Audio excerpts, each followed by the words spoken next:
Bom, boa tarde a todos. Muito obrigado pela presença de vocês aqui. Estou vendo o pessoal da AME, né? Também eu sei que tem pessoas da ABRE assistindo a gente. Então, para quem não conhece, meu nome é Ari Gadelha, eu sou professor da Escola Paulista de Medicina e coordeno o PROESC, Programa de Esquizofrenia da Escola Paulista de Medicina. Estamos dando hoje início ao primeiro dia de coletas do Projeto Pumas. Então, muito obrigado, realmente é muito especial ter vocês aqui. É um dia especial para a gente, e ainda mais pela presença e participação de vocês. O Pumas, para quem ainda não sabe, não conhece, espero que a gente possa falar muito dele ainda, é um projeto sobre genética da esquizofrenia. O que é que significa esse Pumas, né? Então, é um projeto que ele acontece na África, no Brasil e nos Estados Unidos. Pumas, então, é um acrônimo, que quer dizer Population Underrepresented in Mental Illness Association Studies, quer dizer, uma pesquisa para estudar as populações que habitualmente não são representadas em estudos genéticos de saúde mental. Então, que populações são essas? As africanas e as sul-americanas. Então, o foco é realmente a gente poder entender como que a genética da esquizofrenia se comporta em países como o Brasil, Colômbia, México, países da África, né? A gente tem Quênia, Etiópia, porque hoje esses estudos genéticos, a maior parte deles foi realizado até o momento na Europa e na Ásia. Então, isso inclusive impede que a gente possa avançar com marcadores, com testes genéticos, porque a gente sabe que o que funciona para uma população não necessariamente funciona para outra população. Então, quando a gente consegue ver o maior número de pessoas afetadas, a gente aumenta a chance de achar de fato alguma variante associada à doença. A professora Cintia falou hoje para amanhã, para quem estava assistindo, depois vai ser disponibilizado pelo site, pelas mídias sociais do Pumas, os vídeos, né, que a gente está gravando hoje. E eu vou falar de um tema que não é diretamente relacionado ao Pumas, mas que acho que pode ser do interesse de vocês. Então, fiz aqui uma aula sobre o impacto da Covid na saúde mental e, mais especificamente, sobre a saúde mental de quem tem esquizofrenia. Tá bom? Marina, você pode passar para mim? Bom, então esse é o roteiro da aula. Pode passar, Marina. Acho que a primeira coisa, e é importante a gente conceituar isso, é que saúde mental, ela não é só da mente, né? Ou ainda, a mente, ela não existe fora do cérebro, e esse cérebro não acontece fora de um corpo.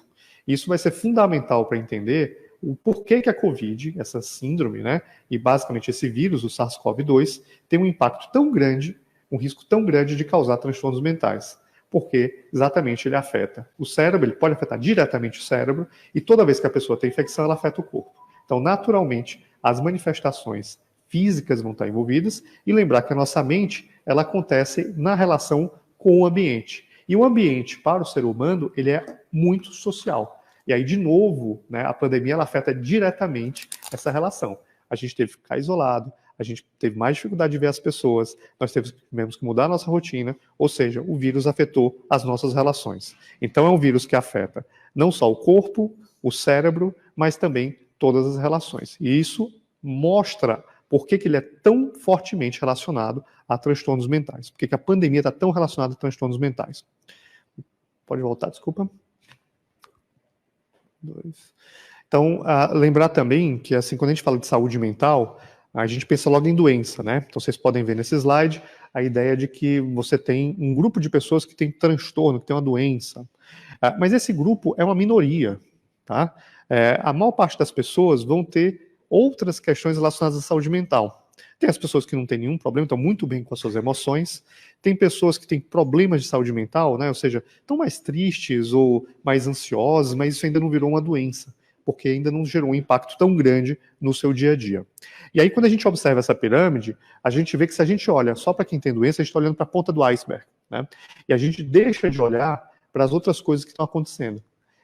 Isso também é importantíssimo, porque se a gente pensa em prevenção e em cuidar de nós, ou até de quem está ao nosso redor, se a gente olhar só para quem está doente, a gente deixa de cuidar para pessoas que já estão em sofrimento e que, portanto, podem precisar de ajuda, podem precisar se abrir com alguém, podem precisar do apoio de quem está do lado.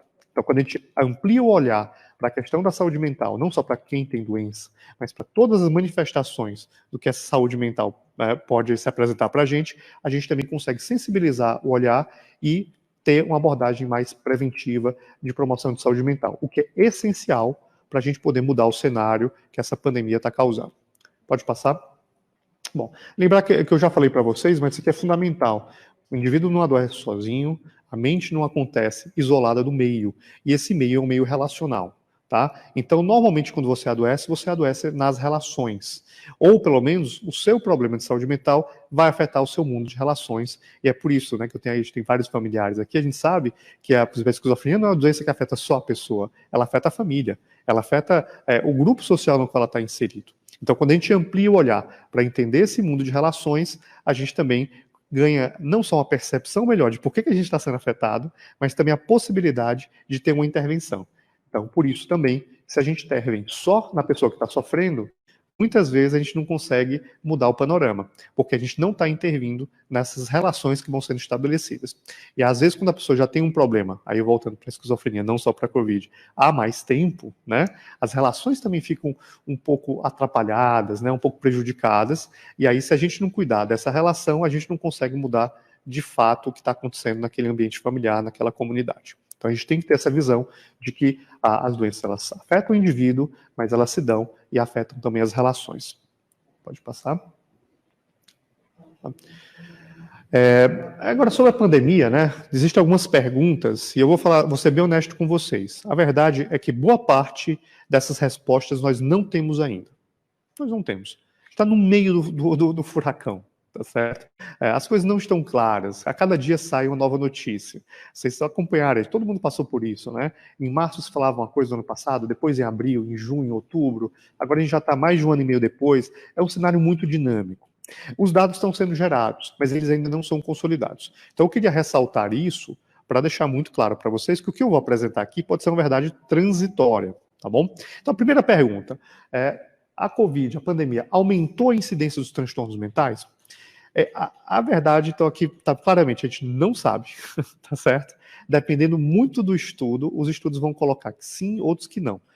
A primeira meta-análise que tem disponível, ela não deixa claro, mas ela deixa claro uma outra coisa. Lembra daquela pirâmide que eu falei dos transtornos? Então, quando eu falo que a gente não sabe, é porque a gente não sabe se aumentou o número de transtornos. Mas quando a gente olha para as pessoas em sofrimento, ou para pessoas que se sentem desconfortáveis com suas emoções, aí não tem dúvida. Aí aumentou pra caramba. Tá certo? E isso é um sinalizador de que está acontecendo alguma coisa que, se ainda não se transformou em doença, possivelmente no futuro vai transformar. Eu que sou psiquiatra, eu estou observando agora que cada vez mais vem chegando pessoas adoecidas, mais agora do que no começo da pandemia. Fadiga, cansaço, problemas econômicos, tudo que foi acumulado ao longo desse período. Eu queria pôr um ponto assim, quando o senhor fala o Covid, o senhor está falando da doença do vírus em si ou da condução da pandemia? Estou falando da doença, tá? Da SARS-CoV-2, tá? Porque aí a questão da... Ele realmente influenciou e afetou na mente? Exatamente. Não, estou falando de tudo. Entendi a sua pergunta agora, Cília. Então é tudo. Então, se a pessoa, se no contexto da pandemia, mais pessoas ficaram doentes ou não, independente de ter tido a doença. Agora, eu vou te responder esse é um outro ponto. Um ponto é, se no geral a pandemia aumentou o número de casos de doença psiquiátrica. Então essa que eu falei, a resposta é, não sabemos ainda, mas está claro que nós temos mais pessoas em sofrimento, tá bom? Pode passar um slide? Aí agora a gente vai começar a observar outras coisas, tá? Exatamente o que você perguntou. Existem evidências muito claras de que quem tem a Covid tem um risco aumentado de ter doença. Então, a pessoa, independente de ter a doença ou não está claro, mas temos muitas pessoas em sofrimento, tá? Agora, quem teve o vírus, quem ficou doente de Covid, esses não tem dúvida. Esses desenvolveram, em média, mais doença psiquiátrica.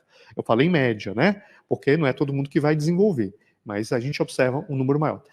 Tem um estudo da Oxford que fala até 75% das pessoas vão desenvolver algum transtorno psiquiátrico pós-Covid, até 90 dias depois da Covid. É bem alto. Óbvio que isso varia de características individuais, do momento que a pessoa é afetada. Aí a pergunta é, a Covid, o vírus, o SARS-CoV-2, ele causa mais doença psiquiátrica do que outros vírus? Aqui tem um estudo, né, que foi feito uma comparação dos dados de Covid-19 com o vírus da influenza. E aí parece que sim.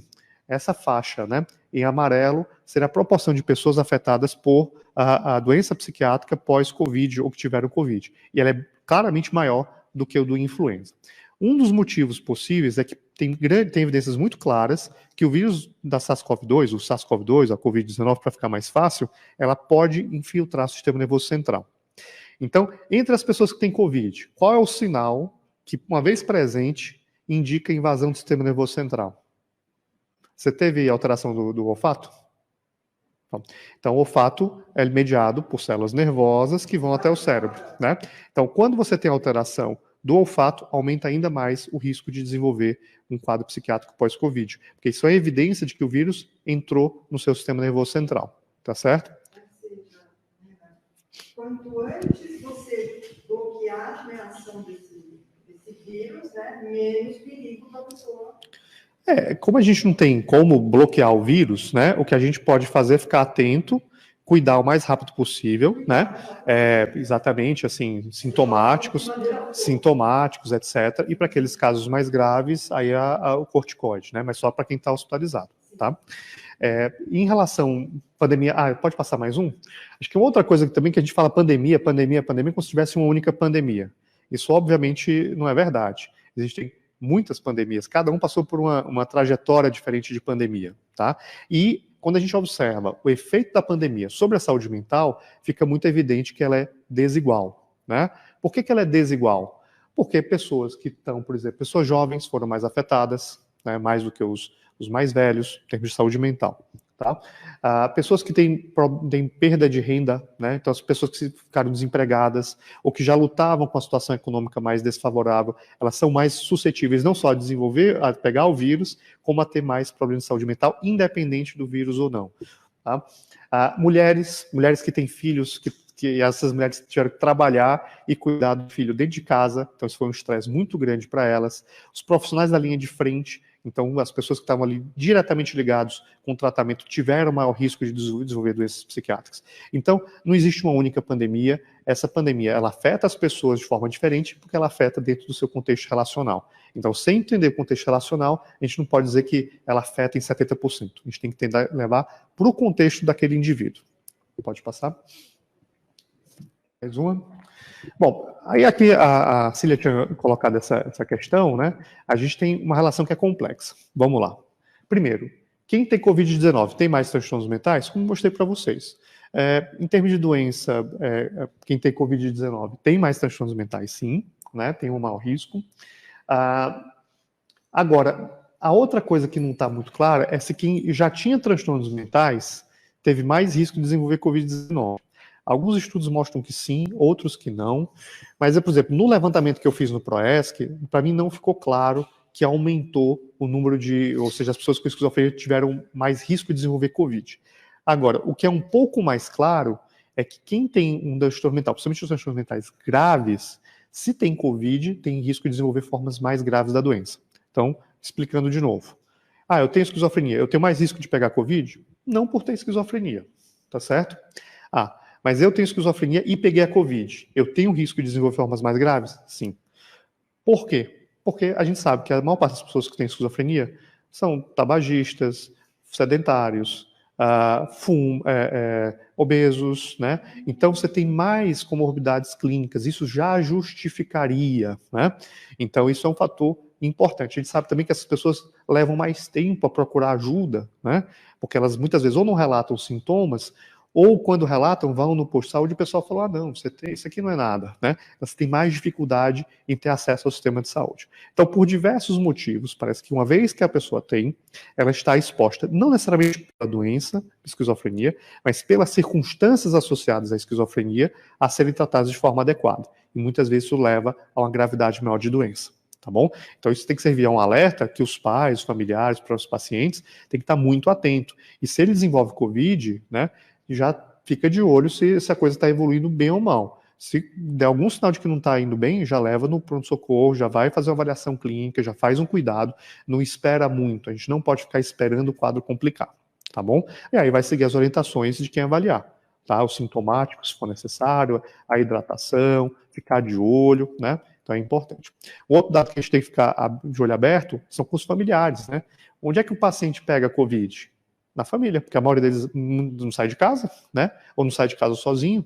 Então, nos nossos dados, a maior parte das pessoas com esquizofrenia que desenvolveu o Covid pegou em casa, né? Então, foi algum familiar que pegou e acabou, inadvertidamente, passando para o filho, né? Para o filho, para a filha, para quem está ali com a doença. Então, é bem importante a gente ficar de olho e orientar os familiares para redobrarem os cuidados, principalmente os familiares que se expõem mais, né? E tudo. O cenário mudou um pouco agora, a gente sabe que com a vacinação tem menos gente usando a máscara e tudo, mas é bom ficar atento, estou resfriado, então já fica mais de olho, já fica mais isolado, usa máscara de novo dentro daquele ambiente, porque aí já não é uma coisa hipotética, aí você está com uma síndrome respiratória que você não sabe se é Covid ou não, e você não vai esperar saber para você poder proteger quem está do seu lado, tá bom? Vamos lá. Isso aqui é um artigo que a gente fez, né, logo no começo da pandemia, revisando as questões sobre Covid e recomendações para Covid-19 e esquizofrenia, pode passar. Isso aqui eu já passei para vocês, mais ou menos, que não é nenhuma surpresa essa história de que quem tem esquizofrenia, quando tem Covid, tem mais complicações, porque isso já é descrito para todas as síndromes respiratórias. Eu diria que isso já é descrito para qualquer condição clínica. As pessoas com esquizofrenia têm menos acesso ao sistema de saúde, elas não têm o mesmo acesso, elas não são tratadas da mesma forma, por diversos motivos, inclusive por preconceito, por estigma, né? E elas acabam tendo quadros mais graves. Então, normalmente, quem tem esquizofrenia e pneumonia tem um risco maior de ter complicações para uma pneumonia independente de Covid. O que a Covid está mostrando é um quadro muito mais abrangente, afetando mais pessoas, e por isso esse risco ficou mais claro para todos ficaram mais preocupados. Pode passar? Tem mais um erro, mas a gente vai aqui. Vamos. Mais um slide? Isso aqui que pode estar acontecendo é o PDF, né?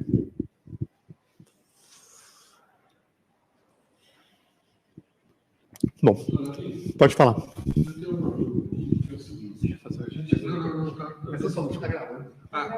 É o seguinte, a gente tem a notícia de que foi isolado na avaliação o efeito de como que a propaganda do Covid afetou as pessoas de uma maneira geral. Porque, por exemplo, quando teve o H1N1, eu trabalhava na fábrica lá, falaram do H1N1 e ficou por isso mesmo e todo mundo passou por isso. Agora, no Covid foi feito uma coisa muito importante, foi massacrada a população com uma propaganda negativa a respeito desse vírus, de tal forma que eu não sei se algumas pessoas adquiriram problemas ou transtornos de saúde mental por conta da própria propaganda da pandemia em si, e não pelo efeito do vírus. Tem alguma coisa que dá para isolar isso? Acho que não com essa especificidade. Agora, o que a gente tem é que países em que há mais polarização política, né, houve mais problemas, porque a população está mais dividida, tá certo? Então, por exemplo, Estados Unidos teve mais problema, né? Você vai ver um país que é mais centralizador, que é mais, digamos assim, a população é mais coesa. Japão teve bem menos problema, né? Então, a cultura, ela é um aspecto positivo. Então, tem países que já têm uma cultura de cuidado. Por exemplo, os países asiáticos, porque eram países que já conviviam com as gripes, gripe asiática, etc., a população já tem o hábito de usar máscara quando está resfriado, né? Então, esse é um aspecto interessante. Outra coisa, países que têm um governo central mais forte, né, em que o governo central é mais está numa situação melhor, politicamente a Alemanha, por exemplo, conseguiria lidar melhor com a Covid, né, em média, né? Países que estão mais polarizados, mais dificuldade. Por quê? Eu sigo um líder. Se a liderança está enfraquecida, eu não tenho um líder para seguir, né? Então isso é um problema de fato, né? O fato aqui, acho que no Brasil tem uma polarização muito grande e tudo, as pessoas muitas vezes ficaram angustiadas por não saber o que tinham que fazer, né? Enquanto você tem uma liderança mais clara, mais coesa, um governo que está mais fortalecido, não é um governo forte, não estou falando do presidente, mas estou falando do sistema político que está mais fortalecido, as pessoas tendem a seguir de forma mais clara. Então acho que assim, a falta de informações claras faz mal. A falta de informações claras, as pessoas não sabem o que seguir, isso gera angústia, né? Quando a gente tem sistemas em que a informação foi dada de forma mais clara e, digamos assim, a população já tem o hábito de seguir, o brasileiro não tem o hábito de seguir orientação nenhuma, a coisa funcionou melhor também. Mas esses são dados preliminares ainda, inclusive de outras pandemias. Por exemplo, em Guiné-Bissau, quando teve o ebola, um dos papéis mais importantes foi exatamente dos líderes religiosos que se uniram e falaram, vocês têm que cuidar desse ebola. E lá a população seguiu, a partir da liderança dos líderes religiosos, isso teve um impacto muito positivo no combate. Aqui no Brasil, a impressão que eu tenho, é que está muito mais fragmentado isso, tem muita gente falando coisas diferentes. Isso é ruim.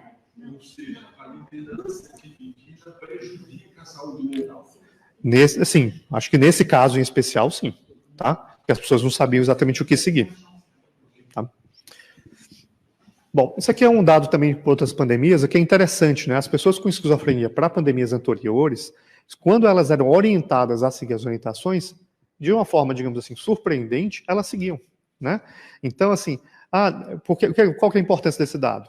Mas essa pessoa, não vou falar para quê, ele tem esquizofrenia, né? Não, fala, porque quando fala, olha aí, ó, 88% das pessoas se dispõem a vacinar. Se falar para ela, a vacina que faz bem para você, ela toma vacina, né?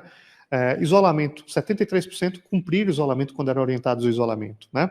Usar máscara, aí já é mais difícil, o paciente já não tende a usar máscara de forma tão clara, né? Mas a maioria aumentou, lava a mão que te protege, faz. Então, qual que é a ideia? Orienta direitinho, faz a informação chegar de forma clara e objetiva, isso tem uma repercussão positiva, tá bom? Pode passar. Então, de novo, alfabetização em saúde, então, informações claras, bem feitas, objetivas, reduz sintomas depressivos, melhora a qualidade de vida, melhora a resposta de combate à pandemia. Então, a informação clara em todos os níveis é muito importante. Então, para quem tem ali um familiar, né, ou quem convive, ou alguma coisa em relação à esquizofrenia, por exemplo, que é o meu contexto aqui mais específico, vale a pena, sim, sempre, dar as orientações de forma mais clara possível, tá bom? Aqui, lembrando aqueles dados que eu mostrei para vocês, a gente tem mais de 50% dos pacientes com esquizofrenia com obesidade, pode passar, Marina. Em torno de 70% dos pacientes com esquizofrenia apresentam pelo menos uma condição clínica, e eles têm cuidados médicos precários. Então, esse aqui reside a maior parte do problema relacionado à doença. Se eles não recebem os cuidados médicos adequados e eles já têm mais risco por terem mais comorbidade, uma vez adquirindo a doença, o risco é aumentado. Então, a gente tem que redobrar os cuidados de não adquirir Covid, e uma vez que tem, já levar imediatamente a um clínico para fazer uma avaliação e fazer um acompanhamento, tá bom? Pode passar. Isso aqui eu acho que vocês receberam na AME, né? A gente fez um folheto explicativo sobre orientações em relação alguns aspectos que eu vou destacar aqui. A questão da não interromper o tratamento. A gente teve um grande número de pessoas que interromperam o tratamento, porque se desorganizaram, porque não tiveram acesso ao sistema de saúde, porque teve serviço que fechou e não sabia como pegar a receita, né? Muita gente interrompeu as suas terapias, porque o serviço foi fechado também, ou não sabia que podia fazer online, né? Então, é fundamental manter o tratamento da forma que for possível. Se não for possível presencial, manter um contato online ou por telefone, mas não interromper o contato com o profissional de referência ou com o serviço de referência. E, em hipótese alguma, interromper o tratamento por conta própria. Tá? O outro aspecto que a gente não recomenda é nenhuma forma de automedicação. Toda medicação tem que passar por um profissional que vai orientar o que é melhor para aquele paciente. Tá? Pode passar. Isso aqui é sobre clozapina, porque também teve uma época que tinha muita dúvida sobre clozapina, né? O meu filho está com clozapina mexe nos glóbulos brancos, eu vou suspender a clozapina. Não, né? Não vai suspender a clozapina. Existem algumas questões na clozapina que estão mais relacionadas ao fato da pessoa pegar a Covid. Mas se a pessoa não tem Covid, não tem que mudar em nada na clozapina, tá certo? Agora, eu tive Covid, eu tenho que tirar a clozapina? Não. Você vai ficar de olho.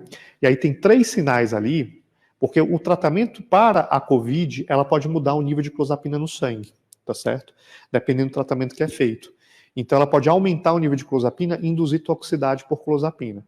Então, se a pessoa está tomando clozapina, ela vai tomar aqueles remédios lá da Covid, e ela tem uma intoxicação, fica muito sonolenta, fica confusa, então você tem que reduzir a clozapina nesses pacientes, tá bom? Ou seja, você só vai mexer na clozapina se o paciente tiver Covid e tiver sintomas de intoxicação por clozapina, que são aqueles 3 ali, não sei se vocês estão vendo, se durante o processo infeccioso o paciente apresentou sedação, mioclonia ou convulsões, né, aí você, nesse caso, vai reduzir a clozapina pela metade, né, e vai manter a dose reduzida até o paciente apresentar 3 dias sem febre e depois de voltar ao habitual dele.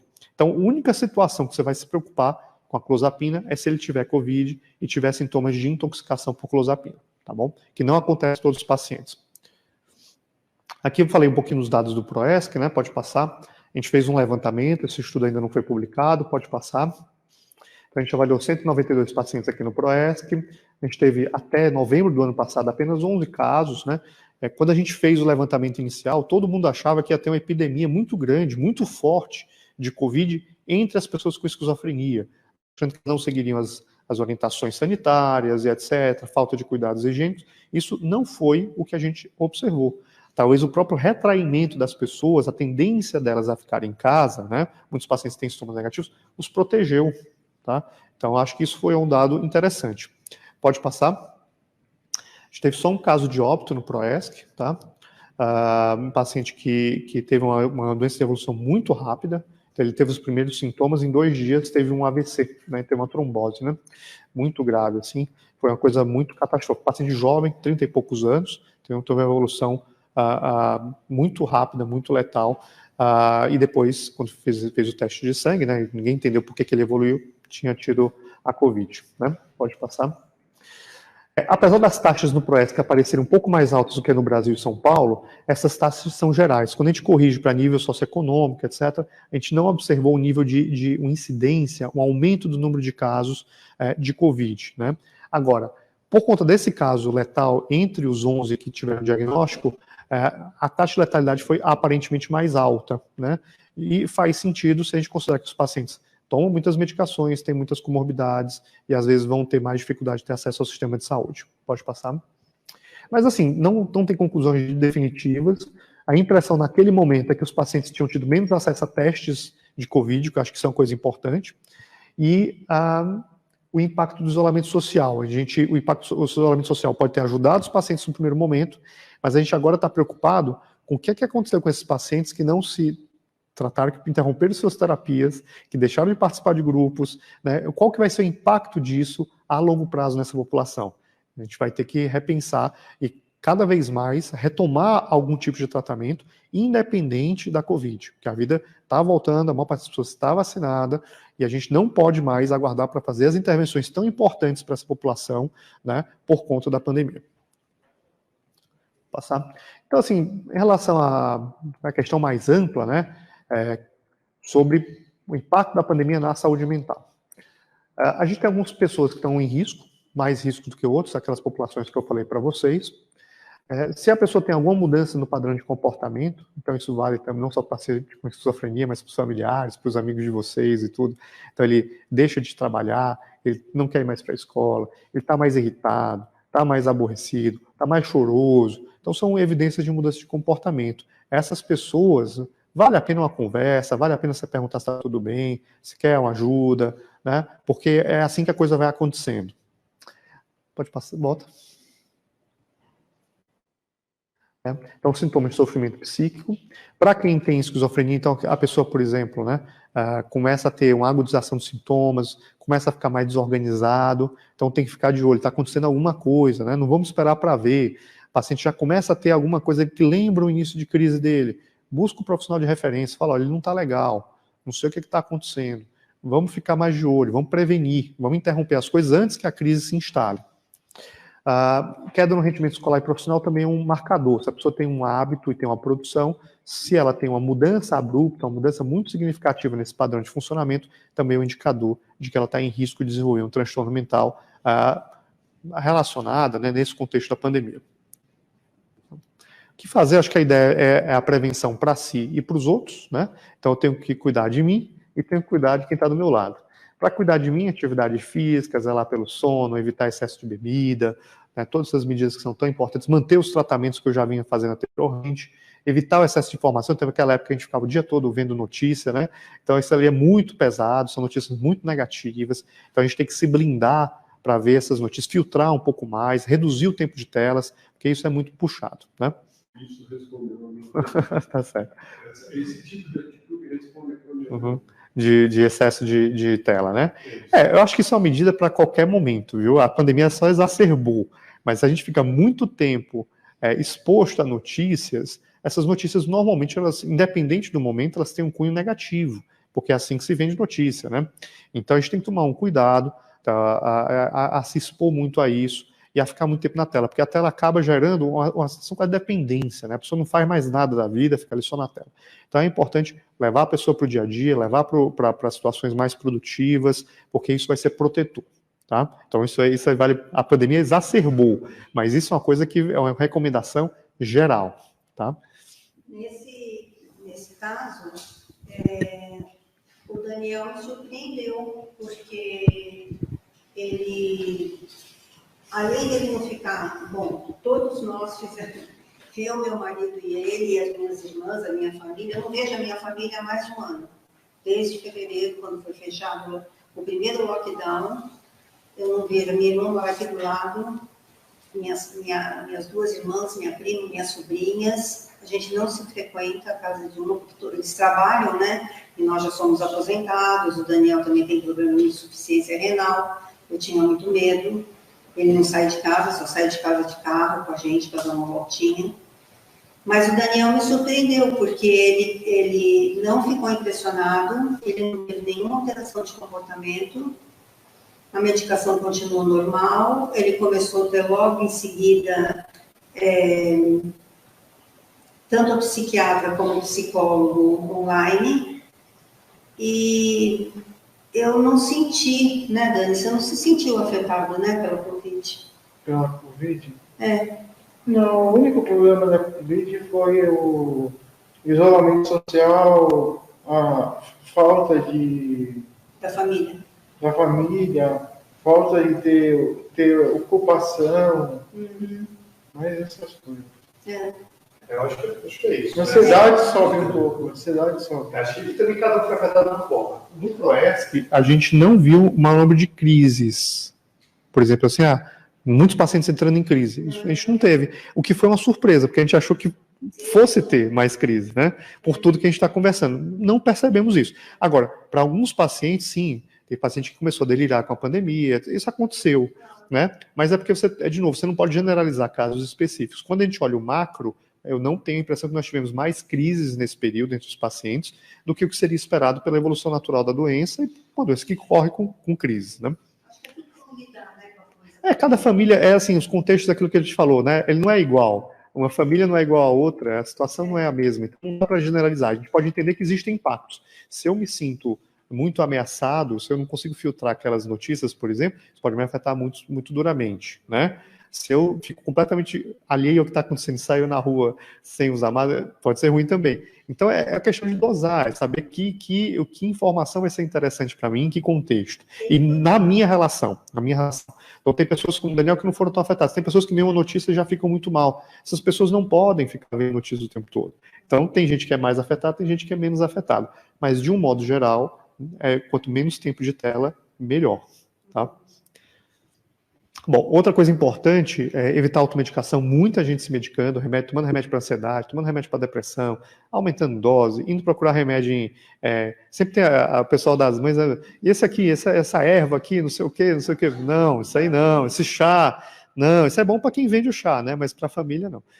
Normalmente não resolve nada, é só um custo a mais e muitas vezes pode até trazer algum prejuízo, porque a gente não sabe exatamente o que tem ali dentro. Então sempre conversa com o seu profissional de referência, psicólogo, terapeuta ocupacional, para orientar, né? E o psicólogo, terapeuta não vai medicar, mas vai falar, olha, acho que você tem que procurar um psiquiatra para poder conversar sobre isso. Inclusive, a psiquiatra do meu filho falou uma vez sobre esses, como chama esses de bar? Essas gotinhas. Florais de bar. Florais de bar. Uma amiga minha falou que tomava para o filho, que era bom, aí o psiquiatra disse, pelo amor de Deus, isso daí contém. Pode conter álcool, né? Pode conter. Álcool, não é assim, não, porque é floral, não, sempre conversa, porque até nas plantas tem veneno, né?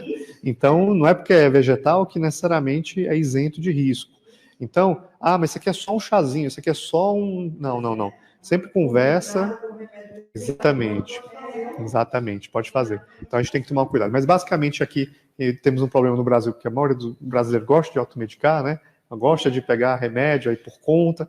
Então sempre procurar um profissional de referência, ou para ele, se for o caso do psiquiatra, decidir, ou para o profissional que não é médico, né? Falar, olha, eu acho melhor você procurar, ou faz isso, faz aquilo. Lembrar que o profissional não médico não vai medicar, né? Mas ele é importante ser ouvido e pode te orientar a quem você deve buscar cuidado e quanto. Pode passar? Então aqui é um guia, não sei se vocês receberam, mas a gente fez um guia de saúde mental pós-pandemia no Brasil, com várias orientações. Ele é um gratuito, tá? Está disponível na internet, se botar lá no Google, vocês podem pegar o PDF, depois eu posso mandar de novo para a AME, para a ABRE, né? Para vocês poderem acessar. Tem algumas orientações. Ele foi feito ano passado, então algumas coisas assim, até já está todo mundo sabendo, mas acho que serve como uma referência, serve como uma coisa que foi feita por mais de 30 profissionais, diferentes áreas da saúde mental, com orientações desde o sono até a atividade física, transtornos ansiosos, psicose. Então tudo isso a gente abordou com orientações breves e objetivas. Pode passar? Uma pergunta. Fala, Daniel. Esse guia, você consegue ler ele no Adobe junto com o leitor de tela? Não sei te dizer, Daniel. Mas ele foi feito em formato e-book? Daniel, não, eu vou me informar, viu? Tá em PDF, com certeza. PDF e Ó, então, mas e se 99%. eu vou te pedir uma coisa, então, se você tentar ler e não tiver acessível, me avisa que eu vou pedir para quem editou para fazer uma versão acessível, tá bom? Bom, então acho que essa ideia, né? A pandemia, acho que ela afeta quem tem Covid, ela afetou quem não tem, porque todo mundo teve que ficar ou isolado, ou foi impactado pelas notícias, ou foi impactado pelas consequências econômicas. A gente nunca teve, acho que nessa geração, um fenômeno que afetou tão fortemente a vida das pessoas de diferentes maneiras. Então, é evidentemente que estamos em risco aumentado para desenvolver transtornos mentais, né? E a gente tem que tomar cuidado. Esse cuidado começa com a gente cuidando de nós mesmos e também olhando para quem está do lado, estendendo a mão, né? Tendo acho que uma visão mais generosa, mais acolhedora nas relações, né? Acho que a gente está muito fragmentado, inclusive aqui no país. Acho que a gente tem que começar a voltar a ter um senso de comunidade mais forte, que isso é o que vai realmente ajudar essa população sofrida a sobreviver e ainda mais com o que está por vir, né? Porque se o vírus em si parece estar mais controlado, né? Agora vão ter as consequências econômicas, tudo que vai perdurar por muito tempo. Bom, pessoal, era isso, é uma coisa mais curta, né? Não está relacionado diretamente ao Pumas, mas eu queria aproveitar essa oportunidade para falar com vocês sobre isso. Esse material também vai ficar gravado, quem está acompanhando a gente pelas redes sociais, e depois a gente vai editar e permitir que as pessoas tenham acesso. Também queria lembrar, depois eu vou pedir ajuda para vocês, da AME, né, que eu estou vendo aqui, de divulgar. A gente tem as redes sociais do projeto, para vocês seguirem as redes sociais, que a gente vai ficar lançando informes sobre o andamento do projeto. Se tiver resultado, a gente vai colocar. Deve demorar um pouquinho para ter resultado, mas a gente vai colocando tudo lá. Quando tiver datas de coletas, a gente vai colocar também. A gente tem a previsão, aí para o começo do ano que vem, de realmente expandir. Então, a gente deve ter em Fortaleza, Salvador, Goiânia, Belém do Pará e possivelmente o Rio de Janeiro. Então, mesmo aquelas pessoas que não são aqui de São Paulo, vão poder participar do projeto nessas cidades. Tá bom? Obrigado a todos. Espero que vocês tenham um ótimo domingo. E quantas pessoas, assim, quantos indivíduos vocês pretendem testar, a princípio? Bem pouquinho, 10 mil. Parabéns! 10 mil pessoas com esquizofrenia e transtorno bipolar e 10 mil controles. Tá? Aqui, esse movimento aqui, vocês estão atingindo o que gostariam aqui? Hoje, acho que foi o primeiro dia, né? Acho que foi bem sucedido. A gente teve 80% de presença. Né? Tá bom. Acho que...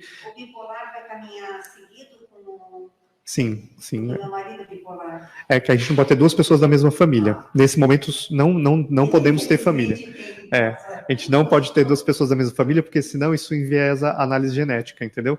Porque eles vão ser mais perto.